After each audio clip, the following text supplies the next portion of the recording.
Kenapa? Karena nanti ini akan kita lihat adalah dokumen lingkungannya di hasil.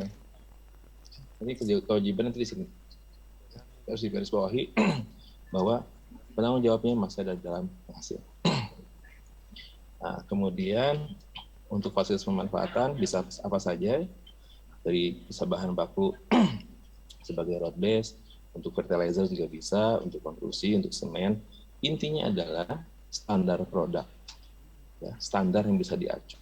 Dan satu lagi, apabila ketika kegiatan pemanfaatan menghasilkan emisi atau air limbah dan sebagainya, maka harus terpenuhinya baku mutu lingkungan. Nah itu nanti kalau Bapak Ibu penghasil membuat dokumen rincian teknis, itu akan kita bahas apa saja kewajiban-kewajiban untuk pemenuhan baku mutu lingkungan. Ya. Nah, kemudian dari kegiatan pemanfaatan hasilnya apa? Sebagai substitusi bahan baku atau sumber energi atau sebagai bahan baku. Inilah kembali lagi bagaimana kegiatan sirkular ekonomi akan terbangun. Ya. Baik, saya lanjut.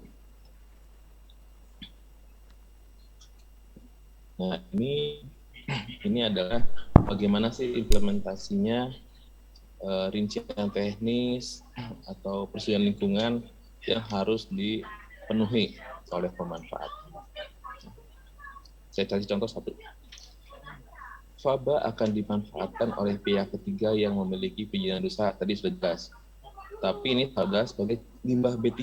Nah, jadi jasa limbah B3 boleh nggak menerima fabanya non B3? Boleh, Bapak Ibu sekalian. Ya.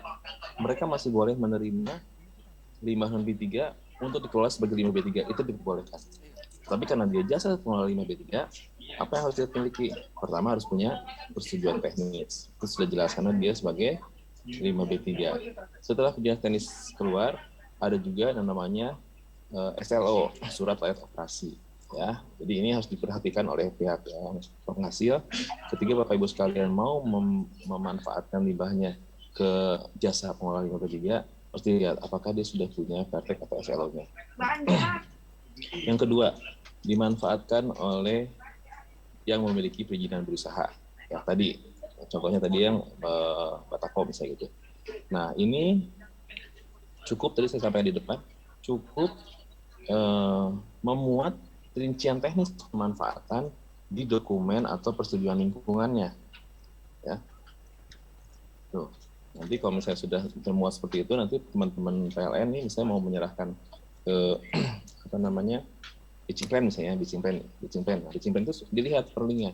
Sudah ada nggak kegiatan pemanfaatan rincian teknisnya? Dilihat itu. Ya, kalau belum ada, jangan dikasih ke situ. Karena apa? Itu adalah acuan. Jadi kalau dulu namanya izin, sekarang adanya hanya rincian teknis yang termuat dalam perlink. Itu adalah acuan kita untuk pemanfaatan. Ya. Itu pentingnya seperti itu. Yang ketiga, yang keempat sama ini tadi yang saya sampaikan juga, ada masyarakat, ada kelompok orang, ada UMKM, pemerintah daerah. Jadi apa harus dilakukan? Yang harus dilakukan oleh penghasil apabila akan menyerahkan fabanya untuk dimanfaatkan oleh tadi UMKM, kelompok orang atau pemerintah daerah, memuat rincian teknis di perlinknya. Itu cukup, ya seperti itu. Kalau itu sudah tercantum, ya, perlinknya sudah keluar, itu bisa dilaksanakan. Nah ini yang terakhir mengenai DRT. Nah ini kalau teman-teman Nita Nasa kayaknya udah keluar ya DRT-nya ya tadi ya. Jadi Iya Pak, udah keluar, sudah Pak. membuat DRT, kemudian sudah meminta bantuan untuk dievaluasi oleh kita dan sudah sesuai nih rincian teknisnya untuk melakukan pemanfaatan. Jadi rincian teknisnya memuat apa sih fasilitasnya, apa limbahnya, standarnya bagaimana, prosedurnya seperti apa, limbah yang akan dimanfaatkan berapa banyak perkiraannya, berapa lama, pemantauannya seperti apa. Ini lengkap di sini. Makanya tadi Pak Gugun juga tadi sudah menyampaikan acuan untuk kegiatan pemanfaatan ini DRT ini. Ya, ketika di DRT sudah ada, ya, dan nanti di perlinknya sudah dimasukkan di perlinknya, itu sudah bisa dilaksanakan sebagai acuan pemanfaatan limbah M2. Ya, seperti itu. Baik, mungkin itu pengantar dari saya, Pak Ari. Ya, terima kasih. Mungkin kita lebih ke diskusi saja ya. Makasih Pak Ari. Baik Pak, terima kasih banyak Pak Raden Budi atas materi yang disampaikan. Mohon maaf suara saya masuk Pak. Cek. Clear Pak, clear. Oke. Jadi yang saya perlu garis bawahi bahwa untuk Bapak Ibu yang tidak memiliki izin lingkungan dimanfaatkan oleh misalnya pemerintah setempat, kemudian UMKM dan sebagainya, Bapak Ibu tidak perlu mengurus perizinan.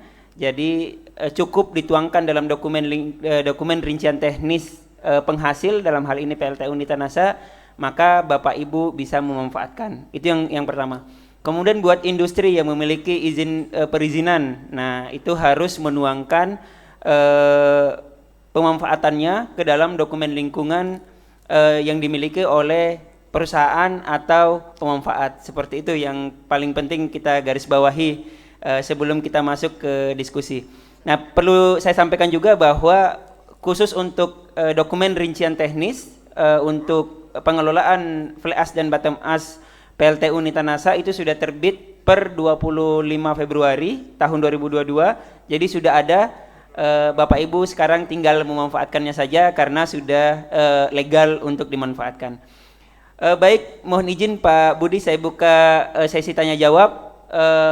Silakan Bapak Ibu yang online maupun yang offline yang ingin bertanya, saya persilahkan untuk menyampaikan pertanyaannya. Oke, mungkin dibantu panitia untuk Ibu di sebelah kiri, jilbab merah maron. Mungkin bisa perkenalan diri dulu Bu, dan instansinya dari mana, kemudian yang ditanyakan apa. Nanti akan saya buka 2 sesi pertanyaan. Silahkan Ibu, disampaikan pertanyaannya. Baik, terima kasih Pak. Assalamualaikum warahmatullahi wabarakatuh. Waalaikumsalam warahmatullahi wabarakatuh. Perkenalkan, nama saya Woode Deli Yusniati. Saya Humas Forum UKM IKM Provinsi Sulawesi Tenggara. Ya, terima kasih atas kesempatan yang terjalin antara pihak PLN Nitanasa dan Forum UMKM. Apalagi ini dalam rangka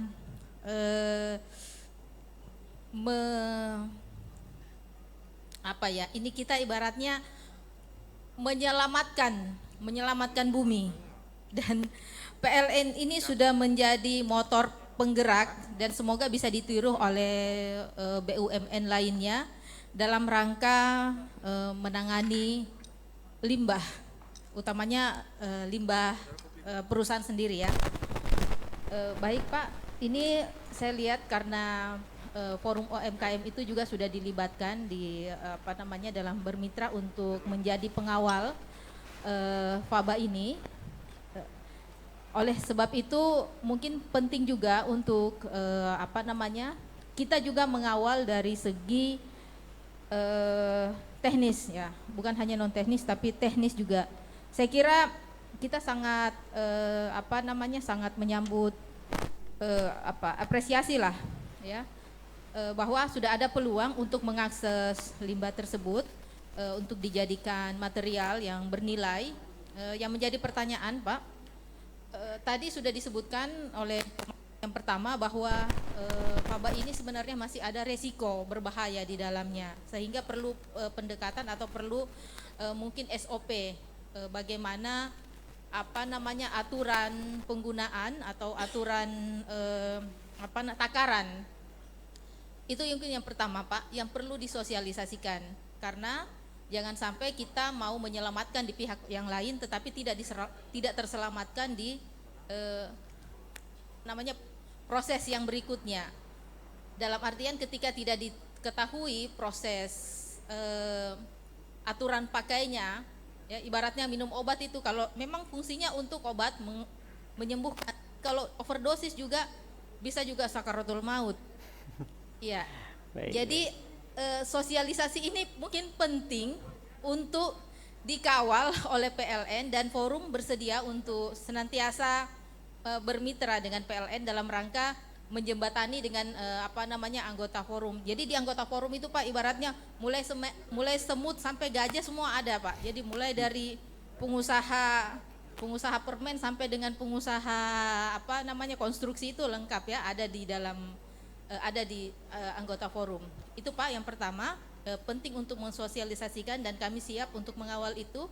Yang kedua mungkin Pak, mungkin hal teknis yang saya pengen dapatkan penjelasannya terkait video tadi yang diputar, pembuatan batako. Saya lihat tadi itu ya ada ketika ditumpah itu masih ada abunya yang keluar.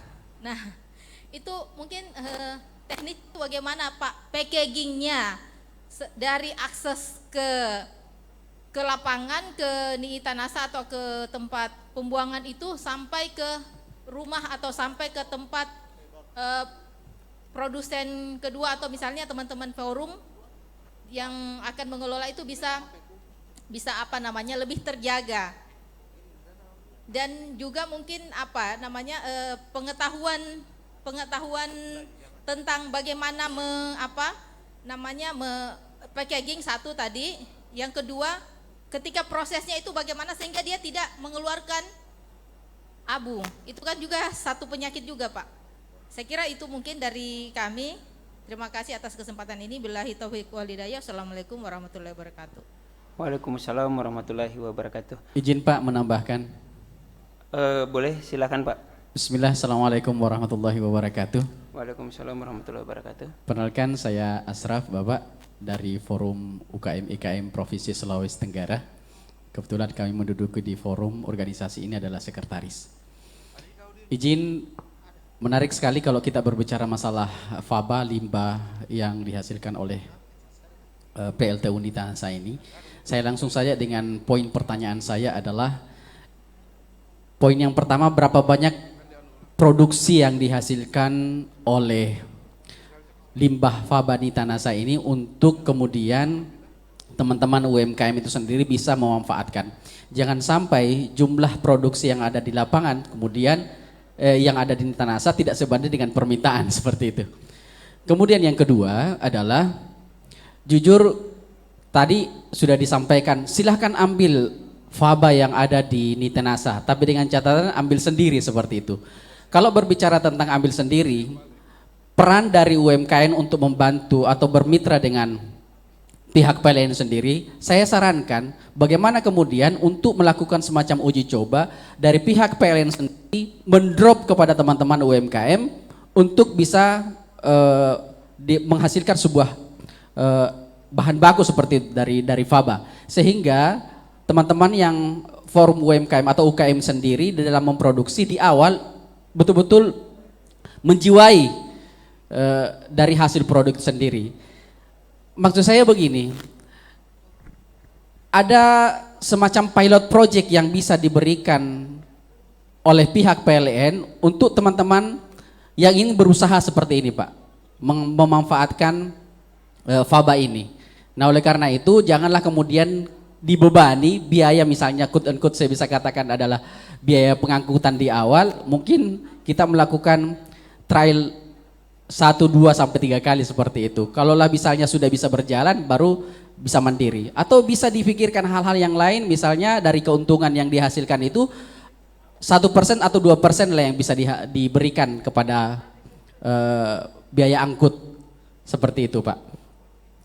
Mungkin itu saja 2 poin yang saya bisa sampaikan. Terima kasih. Assalamualaikum warahmatullahi wabarakatuh. Waalaikumsalam warahmatullahi wabarakatuh. Terima kasih banyak Pak Asraf. Mungkin satu lagi sebelum kita masuk ke diskusinya. Oke, kalau tidak ada untuk sementara saya cukupkan pertanyaannya.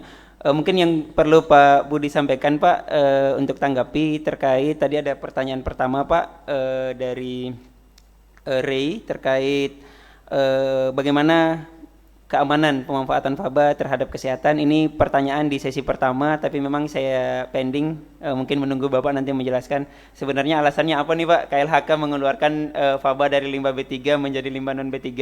Tentu aspek kesehatan dan keamanan untuk masyarakat tentu jadi hal pertimbangan yang paling besar ketika mengambil keputusan tersebut, ketika pemerintah mengeluarkan itu dari list limbah B3. Mungkin itu Pak. Kemudian yang kedua, kalau tadi pertanyaan Pak Asraf dengan Ibu Laude ini lebih ke PLN, cuman yang saya Eh, Ibu Waude, mohon maaf, mungkin saya tarik pertanyaan yang cocok buat Pak Budi, Pak. Jika nanti misalnya PLN mengantarkan faba ke UMKM, karena UMKM ini kan nggak perlu izin Pak ya, selama tertuang dalam dokumen rincian teknisnya PLN. Nah itu boleh apa enggak Pak, fabanya Pak diantarkan Pak ke UMKM Pak, seperti itu Pak. Ini ada 2 pertanyaan dulu Pak, saya persilahkan Pak Budi untuk menanggapi Pak. Terima kasih. Baik, terima kasih Pak Ari. Mungkin saya, ini ya pertanyaan yang awal ya, yang dari Pak siapa tadi, Pak Ari, yang awal ya Pak ya sebelumnya. Jadi ceritanya panjang Bapak Ibu sekalian, sangat panjang ketika di PP 22 tahun 2021 fly ash dan bottom ash menjadi limbah non B3 terdaftar. Ini sangat panjang ceritanya. Tetapi intinya adalah dikeluarkannya faba menjadi limbah non B3 terdaftar ini adalah saintifik sekali ya. Kita punya data-data, PLN pun punya data-data yang kita minta juga kita korek bahwa pertama tidak ada karakteristik limbah B3 di fly ash dan bottom ash yang dihasilkan oleh PLN ya. Itu data sekunder, data primer kami punya. Jadi KLHK juga melakukan pengujian terkait dengan fly ash dan bottom ash dihasilkan dari mulai karakteristik seperti apa sampai dengan subkronis. Bagaimana sih pengaruhnya terhadap hewan-hewan uji ketika fly ash dan bottom ash itu dihasilkan ya. Jadi kita itu punya semua Bapak Ibu sekalian. Jadi tidak usah khawatir, kita punya scientific base untuk faba itu dikeluarkan menjadi limbah non B3 terdaftar. Ya. Kemudian mungkin yang saya tanggapi lagi adalah kami juga punya data terkait dengan human health risk assessment. Jadi bukan hanya subkronis saja, tetapi sudah ada uji coba atau penelitian bagaimana sih pengaruhnya terhadap kesehatan manusia faba tersebut. Dan hasilnya alhamdulillah itu tidak ada pengaruh terhadap kesehatan manusia ketika semua prosedur dilakukan, ya sudah dilakukan. Ya contohnya, kalau misalnya handling tadi saya sekalian ke Bu Laude ya, bagaimana sih handlingnya sekalian ini Pak? Jadi itu akan aman ketika APD dipenuhi. Contoh misalnya ketika mau menuangkan PS nih, pakailah APD yang betul, gitu kan, minimal masker, ya Pak ya, itu wajib. Karena kenapa? Itu adalah persyaratan-persyaratan bagaimana kita melakukan sistem pekerjaan yang pemanfaatan limbah fly ash dan bottom ash. Itu salah satunya seperti itu.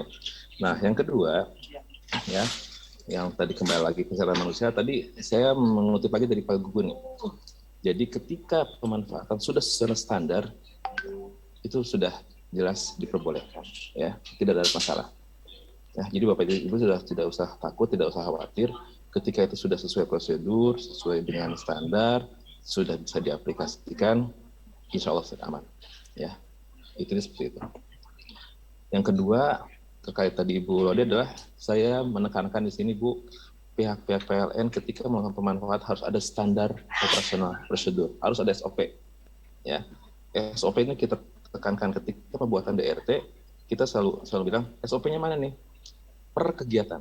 Dari mulai dihasilkan harus ada SOP-nya, ya. Dari mulai menyimpan, mau diangkut, di loading unloading, kita minta SOP-nya. Jadi SOP-nya sudah lengkap nih seharusnya. Nah, tinggal implementasinya bagaimana? Implementasi ini kita serahkan pada pihak PLN, pengawasnya mungkin. Nah, Pak Ari ini bagian ini. Ketika ada proses, Pak Ari harus cek ya, benar nggak sih sesuai SOP. Nah, itu nanti teman-teman PLN yang bisa melakukan itu. Ya mungkin itu Pak Ari, tambahan dari saya. Terima kasih. Mungkin satu lagi Pak, apakah boleh Pak fabanya diantar ke UMKM seperti itu Pak? Oh baik, jadi baik Pak Asraf ya. Kita tidak mengatur Pak, kita mengatur siapa yang boleh mengambil, siapa yang boleh mengantarkan. Kita hanya mengatur begini, ketika fly ash dan bottom ash dimanfaatkan di posisi di luar lokasi ya, di luar lokasi PLN, akan ada namanya transportasi, ya transportasi. Transportasi tidak ada perlu perizinan, tidak perlu rekomendasi. Persyaratannya cuma 2 di Permen 19. Pertama, ketika mengangkut tidak boleh terjadi ceceran, tidak boleh terjadi tumpahan atau pencemaran lingkungan. Itu persatu. Yang kedua, kendaraannya harus layak jalan. Jadi bukan yang bodong-bodong sekalian. Jadi harus yang jelas STNK-nya ada, kemudian kirnya ada, itu yang jelas seperti itu. Jadi ketika sesuatu tidak disalahkan, itu aja yang penting. Nah jadi silakan, tinggal Bapak sama teman-teman PLN, deal-dealannya siapa yang mau ngangkut itu kan, silakan saja sebenarnya. Ya, jadi yang kita tekankan hanya 2 tadi. Ya. Itu Pak Ari mungkin tambahannya. Baik, terima kasih banyak penjelasannya Pak Budi, cukup mencerahkan. Jadi yang saya bisa simpulkan mungkin tadi pertanyaan dari Pak Basran, apakah aman untuk secara kesehatan, ini sudah di riset oleh Kementerian Lingkungan Hidup, perwakilan dari pemerintah sebelum merilis list limbah B3 terregister. Jadi dengan mengeluarkan limbah fly ash dan bottom ash dalam daftar limbah B3, berarti sudah lolos verifikasi dan sudah lolos evaluasi dari Kementerian Lingkungan Hidup maupun instansi-instansi lain kayak PUPR dan sebagainya untuk dimanfaatkan sesuai dengan standarnya. Jadi tidak usah dikhawatirkan, insya Allah aman untuk kesehatan selama prosedurnya diikuti, kemudian standarnya, standar baku produknya itu juga dilaksanakan dengan baik. Jadi aman Bapak Ibu ya, tidak perlu dikhawatirkan. Kemudian ada tadi pertanyaan dari Ibu Waude, Faba masih ada risiko pemanfaatan, ini perlu sosialisasi. Nah PR sosialisasi ini PR-nya di PLN, mungkin dari manajer UPDK Kendari nanti bisa menjadwalkan Pak untuk sosialisasi ke UMKM seperti apa untuk pemanfaatan Faba di UMKM dan keamanannya seperti apa. Nah ini tugas dari PLN ini untuk menyampaikan, mungkin bisa dijadwalkan untuk segera sosialisasi ke UMKM. Kemudian tadi di video ini ada kelihatan debu ya, jadi bagaimana proses handling sampai delivery Fabanya ke pemanfaat.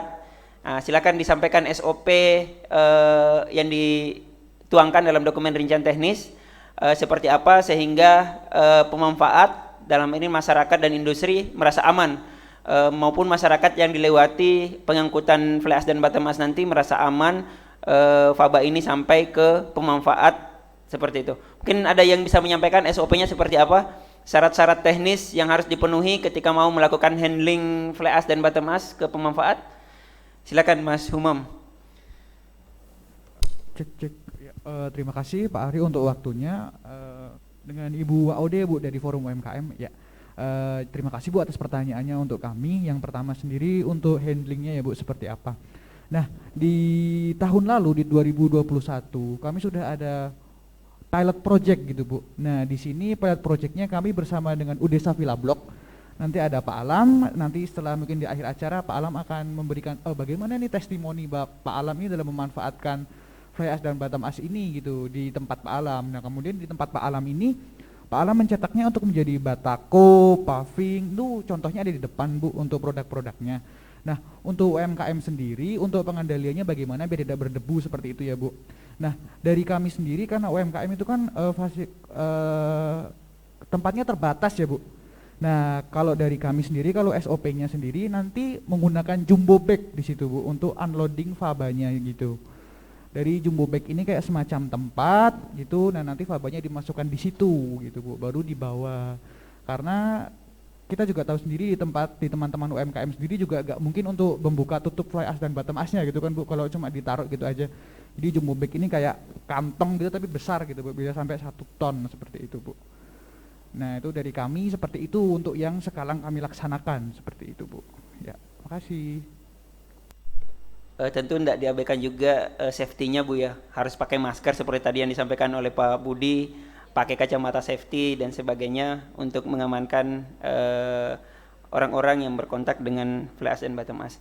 Kemudian masih ada pertanyaan tadi terkait berapa banyak produksi Faba di Mitanasa, kemudian apakah Fabanya bisa diantarkan nih ke UMKM masa uji coba maupun pada saat implementasi pemanfaatan.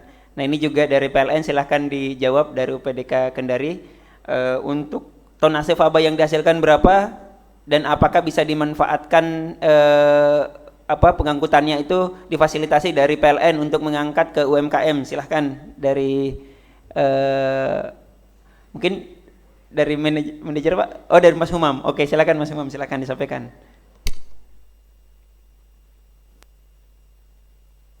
Cek. Oh ya. Tadi ini dari pertanyaan dari Pak Asraf ya Pak, dari Forum UMKM ya. Terima kasih Pak Asraf. Nah, untuk produksi faba kami Pak, untuk di tahun ini kami masih menjalankan 2 unit, 2 kali 12. Nah, insya Allah di tahun ini pun kami akan menambah 1 unit kembali gitu Pak. Nah, ini sedang digarap gitu Pak. Nah, untuk produksi saat ini kami ada di angka 20 ton. Kalau sampai kami bebannya itu maksimum, kita bisa sampai 25 ton per hari Pak. Nah itu jadi saya rasa cukup lah Pak, itu Pak, bisa Pak nanti diatur. Nanti kalau mungkin mau ngangkut bisa kontak-kontak ke kami dulu nih Pak, ada stok atau enggak gitu. Kan untuk sekarang ini kan masih belum ada antrian nih Pak. Nah enggak tahu nih Pak udah ke depannya. Nanti mungkin bisa teman-teman UMKM ini bisa kami prioritaskan dahulu karena ini kan usaha kecil dan menengah ya. Ketika kami memberikan faba itu kan otomatis kita juga membangun sirkular ekonomi gitu ya di Sulawesi Tenggara gitu, dan kita juga membantu pihak-pihak yang kecil nih. Nah mungkin nanti bisa kami jadikan prioritas gitu Pak, nanti mungkin kita bahas setelah ini gitu Pak. Nah untuk pengangkutan sendiri Pak, nah mungkin mungkin kita nanti bisa ngobrol-ngobrol di belakang setelah ini gitu Pak, karena kan kami juga harus melihat seberapa jauh nih Pak, terus nanti potensinya seperti apa. Nah gitu Pak, mungkin nanti bisa saya mungkin nanti habis ini ke Bapak gitu Pak untuk meminta nomornya, atau nanti bisa menghubungi Pak Musriyadi gitu Pak untuk penjelasan lebih lanjutnya mengenai yang tersebut Pak. Ya, terima kasih Bapak. Baik, mungkin sudah jelas semua ya Pak ya pertanyaannya. Jadi kontak person dari PLN sendiri ada Bapak Musriyadi selaku PJ Pelaksana Pengelola Lingkungan di UPDK Kendari, ada Mas Humam pengelola lingkungan juga di UPDK Kendari, kemudian ada teman-teman dari PJB yang mengelola PLTU Nitanasa. Itu bisa dikontak langsung untuk diskusi terkait pemanfaatan ini. Baik, saya buka untuk sesi kedua. Ada yang mau bertanya lagi? Oke, silakan Bu.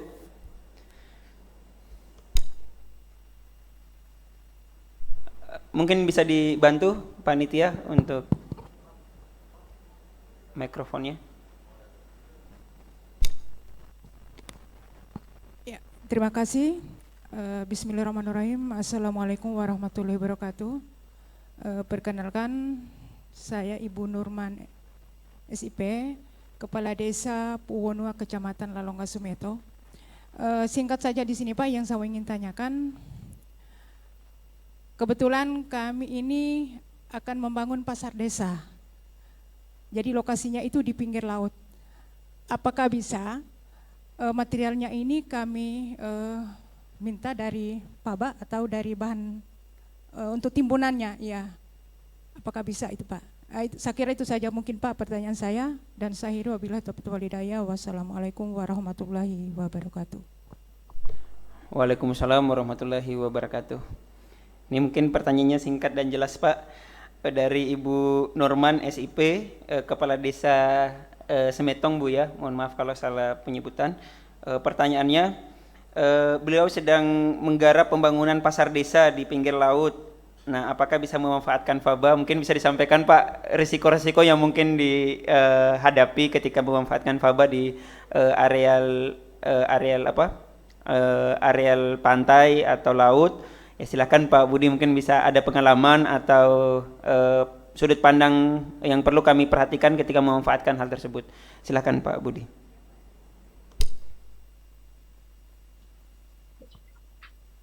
Baik, terima kasih Pak Ari.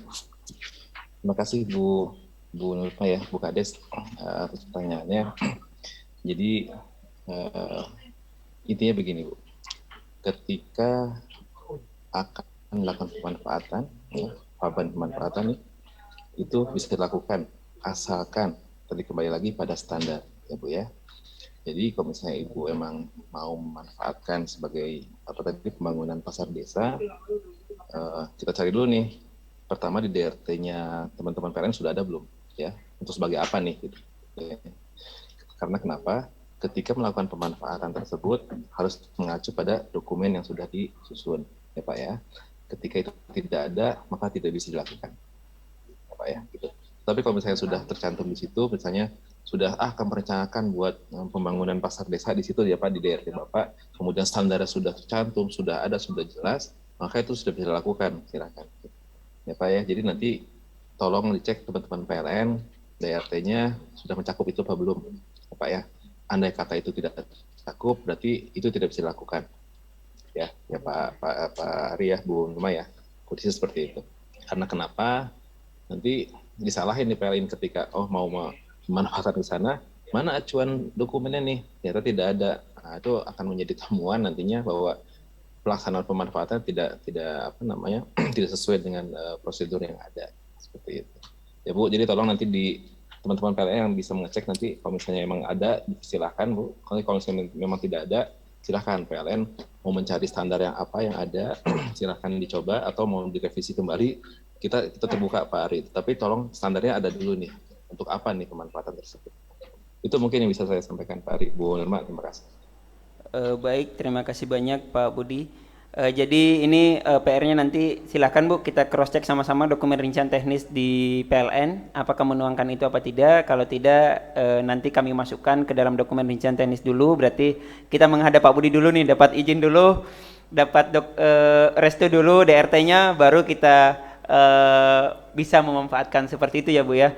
Jadi kemungkinannya bisa Bu, cuman kita harus perhatikan dulu mengacu ke standar mana, kemudian apakah sudah tertuang dalam dokumen rincian teknis yang menjadi dasar pemanfaatan faba UMKM, yaitu dokumen lingkungan dari penghasil, yaitu PLTU Unitanasa. Jadi silakan nanti kami masih bisa diskusikan Bu, kita nanti cross check dokumennya, apakah memang ini terlingkup di dalam DRT-nya PLTU Unitanasa apa tidak. Oke, masih ada pertanyaan sebelum? Oke, silakan Mas Humam ini yang mau nanya, silakan Mas Humam.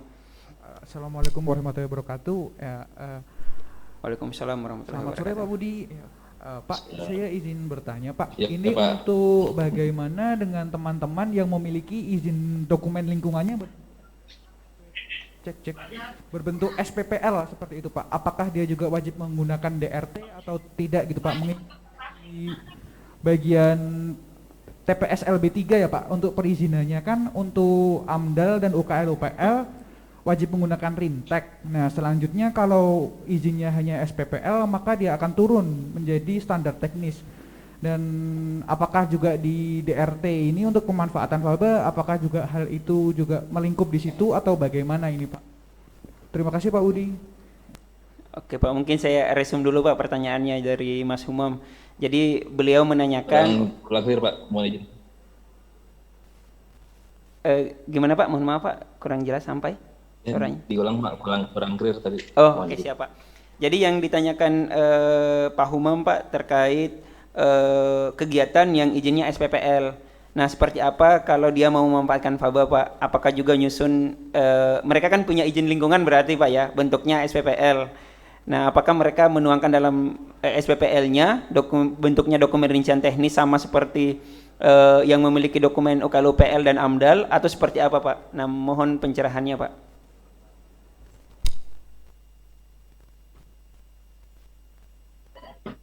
Baik, terima kasih Pak Ari. Pak Humam, terima kasih Pak Humam pertanyaannya.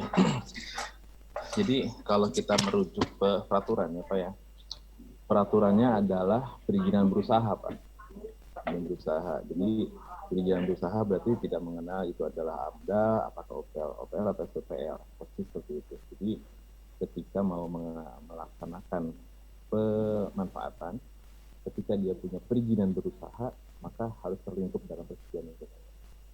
Ya, kita mengacu ke situ. Jadi kalau perizinan teknisnya mungkin ya tidak setebal yang dibuat oleh teman-teman PLN mungkin ya, karena mungkin apa yang dimanfaatin mungkin sebagai petako misalnya gitu kan, rincian teknisnya saja yang akan dimuat dalam persetujuan lingkungannya, itu sih Pak ya. Jadi kalau saya baca adalah perizinan berusaha Pak ya, kondisi seperti itu, jadi tidak membedakan dokumennya. Oke Pak, itu mungkin ya Pak Ari ya. Jadi Pak Umar, makasih Pak. Iya Pak, jadi intinya tetap menyusun dokumen rincian teknis Pak ya, walaupun mungkin nanti tidak sekomplit dokumen rincian teknis yang disusun oleh perusahaan yang dokumennya UKL, UPL, dan AMDAL seperti itu Pak. Ya, baik Pak, ya, terima kasih banyak Pak untuk pencerahannya. Ini ada satu penanya dari Lingsum, Pak Edo, silakan Pak Edo, saya persilakan untuk bertanya langsung. Baik, terima kasih Pak Ari. Izin Pak, ini kan kebetulan saya wakili ikutan ini, unit saya itu ada di Sulawesi Utara. Jadi ada salah satu bisnis pariwisata swasta privat yang berminat Pak menggunakan FlyS ini Pak. Kebetulan juga dia ada yang di area Kek malah kawasan ekonomi eksklusif yang di Likupang ataupun di Sulawesi Utara pada umumnya. Nah, terkait dengan tadi Pak, berarti dalam perizinannya agar bisa memanfaatkan FlyS dalam pembangunan area wisatanya, apakah harus dokumen apa Pak yang harus mereka perkuat agar bisa menggunakan FlyS itu Pak? Termasuk misalnya ini juga Pak yang terkait dengan UMKM. UMKM kan biasanya belum punya CV atau lain sebagainya. Kalau misalnya dia sudah berbentuk UD atau CV, bagaimana Pak dia Pak agar bisa memanfaatkan FlyS-nya itu? Apakah tetap harus tertulis atau bagaimana Pak? Mungkin seperti itu Pak Budi. Makasih banyak. Baik, mungkin bisa ditanggapi langsung Pak Budi terkait pertanyaan Mas Edo. Ya. Baik Mas Edo, terima kasih nih pertanyaannya dari Sulawesi bagian utara ya jadinya. Jauh juga. Mungkin saya kembali menyampaikan ya Edo, posisinya pemanfaatnya siapa nih? Ya, berarti kalau misalnya dia pemanfaatnya sebagai apa nih? Ya, kalau misalnya dia mau membangun, berarti membangun itu pemanfaatnya untuk apa? Untuk konstruksi bangunan atau untuk apanya, batakonya bisa gitu. Itu diperbolehkan, silahkan. Tetapi kalau dia punya perizinan berusaha, saya kembali lagi perizinan berusaha, maka rincian teknisnya harus termuat dalam perizinan mereka.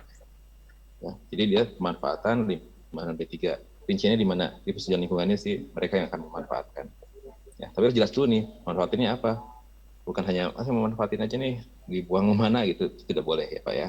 Jadi harus jelas pemanfaatannya apa, pemanfaatnya siapa, dia punya ya, ketika dia punya PB, berarti dia sebagai badan usaha kan, maka rincian teknisnya harus termuat dalam persetujuan lingkungannya. Ya. Nah, kedua yang UMKM itu sudah jelas juga. UMKM nggak punya badan usaha, ya, nggak punya badan usaha. Kalau nggak punya badan usaha, berarti tadi rincian teknisnya tercantum di penghasil, dalam hal ini adalah PLN. Ya, nah nanti tinggal dalam pelaksanaannya harus jelas ya, ada MOU segala macam itu setelah jelas silahkan. Ya, tetapi untuk perizinannya adalah rincian teknis pemanfaatan termuat dalam persetujuan lingkungannya, hasil dalam hal ini adalah PLN. Itu sih simpel aja sih sebenarnya gitu kan. Simpelnya gini, ketika mau melakukan sesuatu pegangannya apa? Nah, gitu. Pegangannya adalah perlingnya termuat rinciannya di mana? Itu aja. Kalau nggak di PLN adalah di badan usaha yang akan memanfaatkan. Udah clear gitu aja. Ya, gitu mungkin Mas Edo. Di kopi Pak Budi, makasih. Baik, terima kasih banyak Pak Budi untuk pencerahannya di siang hari ini, sore hari ini. Pertanyaan dari Mas Edo itu menutup pertanyaan sesi tanya jawab untuk hari ini karena keterbatasan waktu. Saya yakin masih banyak yang pengen diskusi Pak. Terima kasih banyak Pak Budi untuk waktu yang diluangkan untuk kami. Sehat selalu, semoga makin sukses Pak. Mungkin ada closing statement dari Bapak sebelum mengakhiri Zoom pada sore hari ini. Saya persilakan ke Pak Raden Budi Pak untuk closing statement-nya. Baik, terima kasih Pak Ari, Bapak Ibu sekalian, terima kasih setelah menyimak ya Pak ya terkait dengan bagaimana sih peluang pemanfaatan FlyS dan bottom mass terdapat dari PLTU. Yang harus kita tekankan di sini adalah FlyS bottom mass adalah limbah Pak. Memang kategorinya bukan limbah B3, tapi tetap limbah. Limbah itu harus dikelola, bukan dibuang-buang atau di open dumping seenaknya saja Pak. Ya, tadi Pak Gun sudah menyampaikan control waste. Jadi adalah limbah yang harus dikontrol. Betul sekali, saya setuju. Ya, limbah harus dikelola. Bagaimana pengelolaannya? Nah, itu ada prosedurnya. Yang tadi terkait dengan DRT, standar baku mutu lingkungan itu harus terpenuhi. Ya, itu sebenarnya seperti itu. Nah, dengan itu semua terpenuhi, insya Allah, ya, limbah akan terkelola dengan baik, lingkungan juga akan baik, ya. Dan insya Allah sirkular ekonomi akan terwujud di lingkungan Bapak Ibu sekalian. itu terima kasih Bapak Ibu sekalian. Pak Ari terima kasih banyak. Mohon maaf bila ada kekurangan. Assalamualaikum warahmatullahi wabarakatuh. Waalaikumsalam warahmatullahi wabarakatuh. Terima kasih banyak Pak Budi. Mohon maaf apabila ada hal-hal yang kurang berkenan selama diskusi. Semoga sehat selalu dan semakin sukses Pak. Terima kasih. Assalamualaikum warahmatullahi wabarakatuh. Terima kasih Pak Ari. Waalaikumsalam warahmatullahi wabarakatuh. Baik Bapak Ibu semua, kita lanjutkan diskusinya, diskusi offline. Tadi 2 diskusi dari pemateri sebelumnya kita laksanakan online Zoom. Nah kali ini kita akan diskusi offline dengan tema pembangunan kawasan pemukiman di Sulawesi Tenggara yang akan disampaikan oleh Pak Basran SPT. Kepada Pak Basran mungkin saya persilahkan untuk menemani saya di sini karena dari tadi saya deg-degan sendiri nih di atas di sini dilihatin semua orang ini Pak. Mungkin dengan hadirnya Pak Basran bisa mengurangi deg-degan saya ini Pak. Silahkan Pak, join ke atas Pak. Mungkin bisa disiapkan kursi Pak.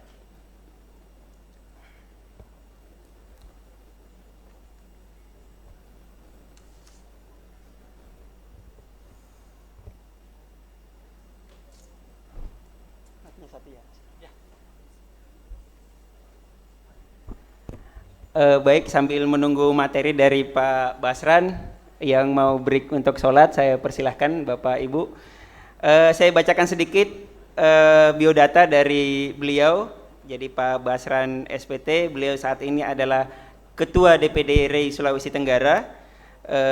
Sebelumnya beliau adalah pegawai di Bank BTN dan Bank Syariah. Jadi beliau bergerak di BTPN, Bank BTPN. Jadi beliau bergeraknya di bidang perbankan selama ini. Kemudian beliau juga salah satu pengusaha developer di Sulawesi Tenggara. Jadi ada beberapa perumahan yang merupakan proyek dari Pak Basran. Kemudian saat ini beliau dipercayakan sebagai direktur beberapa perusahaan, di antaranya PT Pohara Harapan Bersama, kemudian PT Rovindo Global dan beberapa perusahaan-perusahaan lain. Jadi Pak Basran ini kegiatannya cukup padat kelihatannya. Terima kasih banyak sudah meluangkan waktu untuk berdiskusi dengan kami di sore hari ini. Mungkin seperti itu. Mungkin ada yang mau disampaikan Pak Basran sebelum memulai materi. Saya persilahkan Pak Basran. Ya, terima kasih. Materi sudah pernah saya kasih ke panitia menghubungi WA itu, mungkin bisa disiapkan. Oke, mungkin panitia disiapkan materinya. Sambil panitia siapkan materinya, kalau gitu saya kasih pantun Pak, biar tidak lemes-lemes ini Pak. Enggak apa-apa Pak ya, kita sambil nunggu materinya Pak. Kita pantun dulu Pak. Tapi tolong dibantu dengan sorakan cakep gitu ya. Oke, kita mulai. Ini pengalaman saya tadi malam tiba di Kendari nih. Jalan malam di kota Kendari, disambut hujan dingin terasa. Pembangunan lancar seperti berlari. Manfaatkan Faba PLTU Nitanasa. Mantap. Oke, ini saya ngarang ini Pak semalam Pak. Sampai tidak tidur Pak ya. Betul Pak. Ini karena semalam ini pengalaman datang ke Kendari Pak, disambut dengan hujan lebat. Ternyata ini hujan perdana di Kendari, cukup deras. Kemudian diikuti dengan petir yang menyambar berkali-kali. Dan mohon maaf ini PLN lampunya juga padam. Jadi pengalaman menarik, makan malam-malam hujan deras dan lampunya padam Pak. Gimana materinya sudah siap? Kalau belum saya tancap lagi nih dengan pantun ini. Oke, sambil menunggu Pak, saya kasih pantun lagi Pak. Makan ikan dimasak gulai. Gulai terbuat dari ikan tenggiri. Jika infrastruktur akan dimulai, jangan lupa pakai Paba UPDK Kendari. Oke Pak, mungkin kita bisa lanjut ke materi karena materi saya udah habis Pak. Silakan Pak Basran Pak. Ya, sambil disiapkan ya. Pertama sambil disiapkan panitia materi yang saya sudah kirimkan kurang lebih 3 hari yang lalu. Jadi terima kasih kami ucapkan kepada PLN Pembangkitan yang sudah mengundang Asosiasi Real Estate Indonesia untuk DPD Sulawesi Tenggara, dan kita sudah juga sempat berbincang-bincang di kantor kami. Soalnya kami secara organisasi tadi hadir kurang lebih 10 orang, tapi sebagian sudah meninggalkan tempat karena kesibukan masih ada di tempat lain. Kami siap secara organisasi mendukung apa yang dilakukan oleh PLN Pembangkitan melalui pemanfaatan faba dari PLTU Nitanasa. Perlu kami sampaikan bahwasanya REI Sultra itu kurang lebih punya anggota 240-an, kemudian yang aktif juga sekarang ada di 140-an, meliputi seluruh kabupaten kota yang ada di Sulawesi Tenggara. Untuk yang berada di Kota Kendari itu memang posisinya kurang lebih 70% lah dari anggota kami. Membangun di Kota Kendari, kemudian ada di pesisir di perbatasan Konawe Selatan dan Kota Kendari, itu yang di Ranometo dan Konda. Kemudian sebagian juga sudah ada mulai mau masuk di perbatasan antara Kabupaten Konawe dan Kota Kendari. Itu ada yang namanya di Desa Abilisawah, itu nanti ada yang mulai membangun di situ. Jadi intinya kita bukan hanya di Kota Kendari, tapi di beberapa kabupaten juga kita sudah eksis.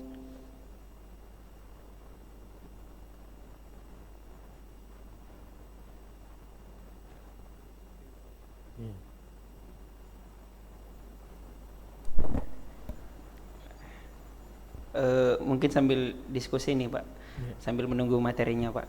Jadi saya sendiri ini terus terang ketika baca kemarin DPD REI ini saya masih belum tahu nih Pak sebenarnya REI ini seperti apa organisasinya, kemudian bergeraknya di bidang apa, kemudian dibawa kementerian atau pemerintah daerah di sisi yang mana gitu Pak. Mungkin bisa diperkenalkan dulu Pak terkait posisi REI di Sulawesi Tenggara. Karena terus terang di Sulawesi saya pun belum pernah berkoordinasi nih Pak dengan REI. Mungkin Bapak bisa sambil menunggu materi ya. Jadi sebenarnya di materi itu saya sudah ada sampaikan situ perkenalannya. Jadi REI ini kependekan Perkumpulan Perusahaan Real Estate Indonesia. Jadi usianya kurang lebih sudah 50 tahun. Jadi kita di tahun ini tahun emas 50 tahun. Kemudian perusahaan yang berkumpul di sini bukan hanya developer perumahan, tapi ada juga yang pemilik hotel, termasuk kayak Claro ini, perusahaannya itu masuk. Kemudian ada juga yang membuat apartemen, kemudian ada pusat perbelanjaan, kemudian ada yang buat seperti kondotel dan macam-macamnya. Nah, kita punya ketua pertama itu adalah almarhum Bapak Ciputra, pemilik dari owner dari grup Ciputra, termasuk Citraland dan lain-lain ya, yang ada sekarang banyak turunan anak-anak perusahaannya. Kemudian termasuk adalah mantan Menteri MS Hidayat, itu adalah mantan Menteri Perdagangan. Bahkan yang Menteri Perdagangan periode Jokowi pertama itu Pak Enggar itu adalah mantan Ketua Umum DPP REI. Kita adalah perpanjangan tangan dari DPP. Memang mitra khusus biasanya dari Kementerian PUPR. Kemudian PLN juga secara untuk penyediaan jaringan itu memang sudah dari awal kita sudah sering koordinasi. Kemudian untuk di Sulawesi Tenggara kita adalah mitra aktif dari Pemprov dan Pemkot. Pertama adalah Pemprov itu ada di Pokja untuk pembangunan rumah. di Dinas PUPR. Kemudian kalau di kota kita mitra aktif dari beberapa instansi seperti Dispenda Kota, kemudian Dinas PTSP, Dinas PUPR, Dinas Perumahan dan Pemukiman. Jadi kita adalah organisasi yang kurang lebih selalu diundang oleh pemerintah, khususnya yang berhubungan dengan pembangunan kawasan. Bahkan seperti IKN, Ibu Kota Negara yang nanti yang dipindahkan, itu mengambil konsep dari perusahaan atau perumahan yang membuat kota mandiri, seperti di BSD City. BSD City kan itu punyanya Sinarmas. Awalnya dulu kepemilikannya adalah dari Ciputra Group, kemudian dijual ke Sinarmas. Kemudian juga ada Alam Sutra. Itu jadi rata-rata untuk membuat kota mandiri pasti mengikuti dari perusahaan-perusahaan anggota REI. Jadi kalau bisa dikatakan pemerintah itu belum bisa membuat kota mandiri. Yang membuat kota mandiri adalah pihak swasta yang notabene itu adalah anggota dari REI, Real Estate Indonesia. Oke Pak. Mungkin sudah ada nih. Oke ya, materinya sudah siap. Kalau nggak siap materi ini nanti saya buka podcast aja Pak di sini Pak. Jadi kalau potensinya saat ini Pak, di mana aja nih Pak proyek dari REI yang kira-kira bisa nyerap banyak PLTU Nitanasa nih Pak? Saya yakin banyak proyek ini Pak. Ya. Kalau Faba yang pastinya yang kita membangun di Kota Kendari, kemudian yang ada di pembangunan di Ranometo dan Konda. Mungkin nanti lebih konkretnya saya melalui materi yang saya bawakan ya. Ya, ini materi yang saya bawakan hari ini. Saya diberikan tema perkembangan pembangunan kawasan pemukiman di Sulawesi Tenggara. Moto kami memang adalah garda terdepan membangun rumah berkualitas. Jadi kita bukan hanya membangun rumah, tapi sudah ada kata-kata berkualitas. Next. Ini profil singkat saya juga baru di selaku ketua DPD. Ini musda kemarin tanggal Februari. Ini ada posisi yang saya dipercayakan diamanahkan untuk posisi direksi. Lokasi perumahan juga ini ada beberapa yang sudah saya selesaikan atau masih dalam pekerjaan. Next Pak. Jadi ini profil singkat REI. Jadi didirikan 11 Februari 1972, usianya pas 50 tahun. Kemudian ketua REI pertama itu Pak Ciputra. Next Pak. Saya sengaja percepat karena ini sudah jam 5. Nah, perumahan dan kawasan pemukiman Sulawesi Tenggara, kita kalau total penduduknya Sulawesi Tenggara kan itu kurang lebih di 2,6 jutaan. Ya, kemudian paling banyak di beberapa kota terbesar itu hanya ada di Kota Kendari yang 300 ribuan, sama di Bau-Bau. Itu yang jumlah penduduk terbanyak kalau di Sulawesi Tenggara. Next Pak. Nah, ini ada sedikit pengetahuan backlog. Jadi kekurangan rumah yang disediakan oleh pihak pemerintah dan pihak swasta. Nah, kita di Sulawesi Tenggara itu ada kurang lebih rumah tangga yang sudah memiliki rumah itu 15.373. Tapi ada kepala keluarga yang tersedia ada kurang lebih 33.890. Nah, backlognya itu ada kurang lebih 16.124. 16.000 ini kita tidak bisa penuhi dalam 1 tahun. Bahkan jumlah penjualan dalam 1 tahun saja 2021 itu kemarin di angka 5 ribuan total semua asosiasi. Nah, REI 2 ribuan, 50% dari itu. Jadi selalunya tiap tahun akan bertambah terus kekurangan rumah yang disediakan oleh pihak pemerintah dan pihak swasta. Nah, ini peluang buat kami untuk terus membangun terus hunian. Bahkan yang kami juga giatkan adalah menumbuhkan developer baru. Jadi kami tidak monopoli, Pak. Kita hanya mau besar sendiri, enggak. Justru kita tumbuhkan developer baru, apakah dia mantan karyawan di perumahan ataukah dia mantan bankir. Saya sendiri adalah mantan bankir yang posisi saya terakhir di Bank Syariah Mandiri itu kepala kredit konsumer, termasuk yang melayani KPR. Bahkan di anggota kami itu banyak. Tadi ada rombongan, ada mantan bankir di Bank Sultra, ada di Bank Muamalat, bahkan ada pensiunan dari Bank BTN sendiri itu jadi developer. Jadi dia tidak sanggup untuk pensiun, menerima pensiunnya yang mungkin hanya di rumah tidur-tiduran, santai-santai. Orang kalau sudah biasa bekerja pasti tidak bisa santai. Ya, dia jadi developer. Jadi supaya otaknya masih tetap jalan. Kalau otak sudah tidak jalan, Pak, yang lain pasti turun ke bawah itu tidak jalan.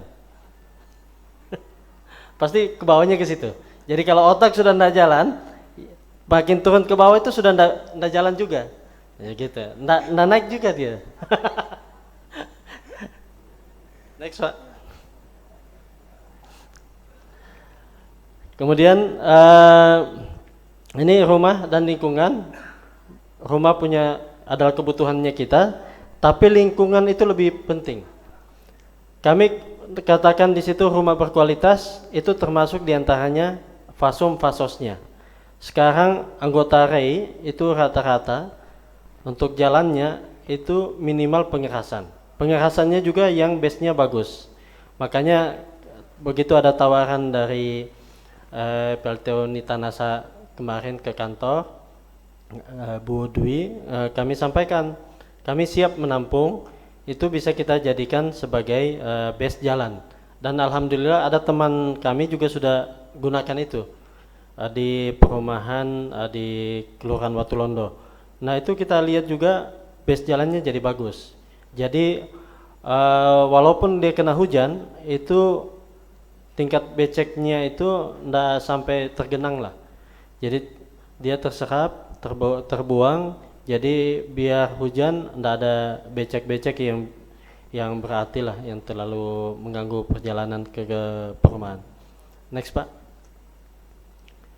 Nah, yang kita galakkan karena memang backlognya ini besar, kita pembangunan pemukimannya terus berkelanjutan. Oleh karena itu kami upayakan fasumnya khususnya jalan itu tetap menjadi kondisi yang bagus. Apalagi ketika kami menyerahkan PSU ke pemerintah kota atau pemerintah kabupaten, itu harus dalam kondisi yang bagus. Karena sekarang juga pihak Pemkab dan Pemkot tidak mau menerima begitu saja penerimaan fasum-fasos tanpa melihat. Jadi mereka melihat kondisinya bagus apa tidak, terpenuhi apa tidak, sesuai standar apa tidak. Next, Pak. Jadi 70% lahan perkotaan itu dimanfaatkan untuk perumahan. Jadi memang untuk menumbuhkan dinamika penduduk itu perlu adanya perumahan, Pak. Dengan adanya perumahan, niscaya akan timbul potensi usaha di sekitar itu. Lihat saja misalnya kalau sekarang bapak-bapak pergi ke Kambu, di Kecamatan Kambu dan Kecamatan Andonohu, sekarang di sekitar perumahan itu banyak terbentuk pasar-pasar kaget. Jadi yang menjual sembako, kemudian ikan dan lain-lain itu muncul dengan sendirinya. Karena adanya pemukiman baru. Jadi butuhlah di situ supply and demand. Tidak mungkin mereka berpasar di tempat yang jauh, pasti yang di dekat di situ. Next, Pak. Nah, ini konsep hunian berimbang yang kami bangun. Sebenarnya ini teori, tapi kenyataannya memang kalau di Sulawesi Tenggara, Pak, tetap rumah subsidi itu yang paling banyak. Konsepnya sebenarnya 531 531. 5 tipe 36 subsidi, 3 adalah komersil yang menengah dan 1 yang komersil atas. Tapi kenyataannya saat ini komersil itu berjalan lambat sehingga mayoritas anggota menjual rumah subsidi. Next, Pak. Nah, dukungan pemerintah dalam pembangunan untuk di rumah subsidi kami diberikan memang fasilitas KPR subsidi, ada FLPP, kemudian ada sekarang KPR Tapera, BP2BT, dan ada bantuan uang muka juga dari pemerintah. Itu ada 4 juta, ada kalau FLPP, kalau BP2BT 38 sampai 40 juta. Ini untuk yang MBR. Kemudian kalau untuk yang komersil kami diberikan kemarin, kalau tahun lalu kita ada pembebasan PPN 10%. Kalau tahun ini kami diberikan diskon 50%. Next, Pak. Nah, ini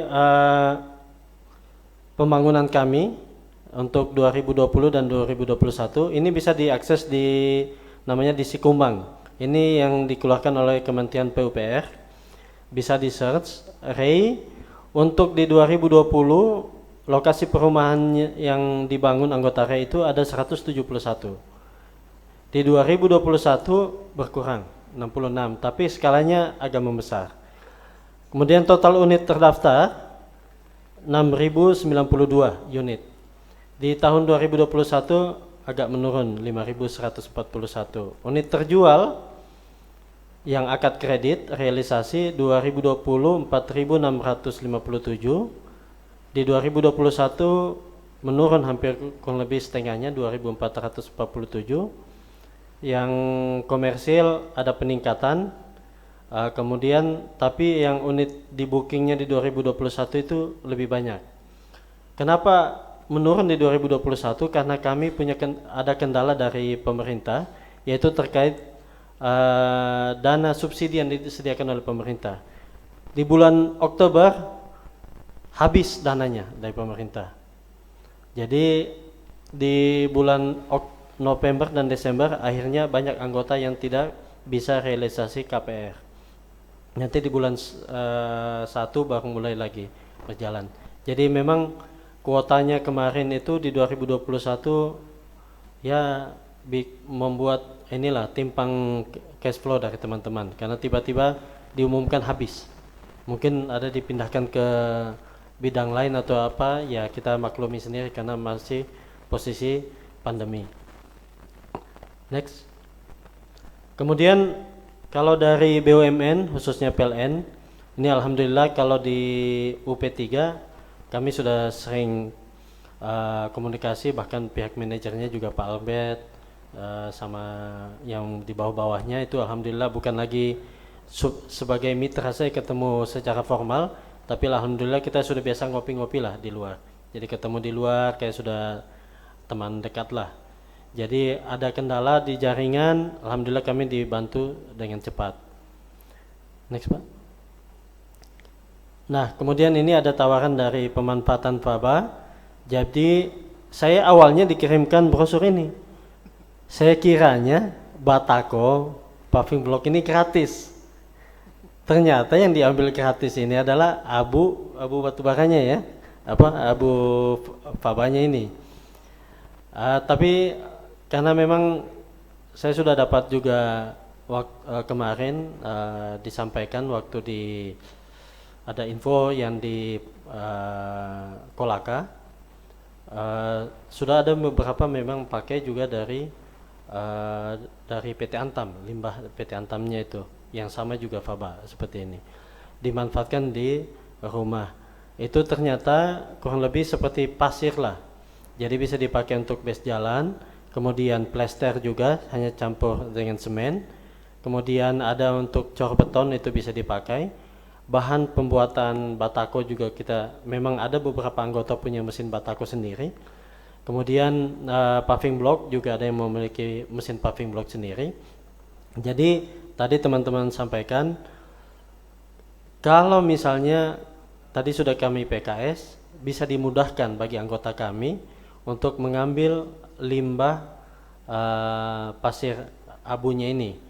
Jadi mungkin kami sarankan supaya mungkin tidak perlu ada rekomendasi apa terlalu banyak tanda tangan. Kami itu tiap anggota punya namanya KTA, kartu tanda anggota. Itulah yang mungkin nanti kami sodorkan ke pihak PLN Pembangkitan. Bagaimana kalau misalnya di armada kami, misalnya truk dan mobil pick up untuk mengambil abunya ini, di depannya kami tempelkan fotokopi KTA-nya dari anggota REI. Jadi untuk dimudahkan, tidak lagi misalnya harus dulu melapor di REI ada ACC, ini perusahaan ini. Enggak. Kalau untuk dimudahkannya dan kita juga jujur ya, pengurus ini kan ada mobilisasi juga. Yang di kantor itu hanya sekretaris eksekutif Ibu Marhawa. Nah, untuk memudahkan itu, apakah nanti ketika anggota kami mengambil cukup dengan menempelkan kartu anggota di armada truk atau mobil pick up-nya untuk memudahkan pengambilannya di PLT Unitanasa. Itu mungkin saran dari saya, mungkin nanti tinggal di follow up supaya bisa terjadi kelancaran dari proses PKS ini. Next, Pak. Jadi perbankan juga alhamdulillah sangat mendukung, apalagi dengan posisi memperbaiki fasilitas umum dari perumahan. Next. Nah, ini untuk penyalur KPR subsidi. Banyak juga dari karyawan PLN sudah mengambil dan memang paling banyak berada di Bank BTN, kemudian ada Bank BTN Syariah, BNI, BRI, ada Bank Syariah Indonesia, Mega Syariah dan Bank Mandiri. Ini yang ada di posisi di Sulawesi Tenggara. Next, Pak. Nah, waktu sudah habis. Terima kasih. Ini paparan dari saya. Intinya secara organisasi kami siap mendukung dan memakai limbah faba. Kemudian pemanfaatannya bukan hanya jalan, tapi untuk pembangunan rumah juga, pembuatan batako dan paving block, dan pemakaian plester. Yang terakhir, seperti saran saya tadi, agar dimudahkan untuk anggota-anggota kami mengambil abu faba ini tanpa harus dipersulit lah. Karena kalau gratis sebenarnya pasti teman-teman ambil. Nah, pasti teman-teman ambil. Daripada juga numpuk ya. Dan tadi juga dari Dinas Lingkungan Hidup Provinsi itu sudah sampaikan, Pak. Kalau Bapak mau terima limbah fabanya dari PT Virtu, bisa kami fasilitasi. Saya bilang, saya sampaikan ini dulu kami ini. Kalau ini bisa diserap banyak, bisa kita lebih ke PT Virtu. Tapi kita tentu ada minta bargaining posisi juga, yaitu akses jalan ke sananya jangan pakai lewat penyeberangan. Karena kalau kita lewat pakai penyeberangan pasti jatuh nanti. Nah, kalau mau mutar di Pohara ya pasti tambah jauh. Lebih baik dibuatkan jembatan. Itu mungkin bargaining posisinya kalau nanti di Virtu. Terima kasih, Pak. Baik, terima kasih banyak Pak Basran atas penyampaiannya. Sebenarnya ada beberapa yang saya catat terkait materi yang disampaikan Pak Basran cukup menarik. Jadi ternyata di Sulawesi Tenggara itu ada kebutuhan rumah sampai 16.124 KK itu butuh perumahan yang layak dan belum punya rumah. Nah itu sangat menarik. Kemudian ternyata di tahun 2021 itu ada terjual Pak ya rumah subsidi sampai 2.447 unit rumah. Kemudian komersial 67 dan yang saat ini booking ada 508. Jadi setelah mendengarkan paparan beliau, saya yakin di sini banyak yang jiwa bisnisnya meronta-ronta nih, mau bangun rumah buat masyarakat Sulawesi Tenggara. Tapi ada catatan dari saya, baik yang saat ini bergerak di bidang developer atau yang akan bergerak di bidang developer, silahkan mendaftar di REI. Kemudian jangan lupa manfaatkan faba dari PLT Unitanasa. Itu poin penting yang harus digarisbawahi hari ini, Pak. Mantap Pak. Iklannya. Baik, mungkin ada yang mau diskusi atau tanya jawab, saya persilahkan.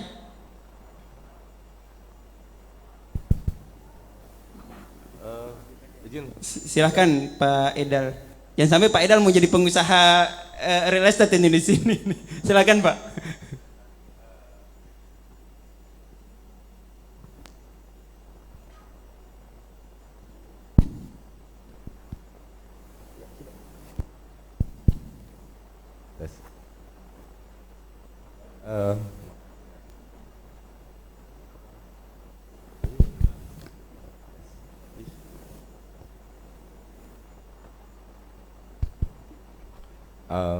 Kami sangat menyambut gembira ya paparan dari Ray yang tadi.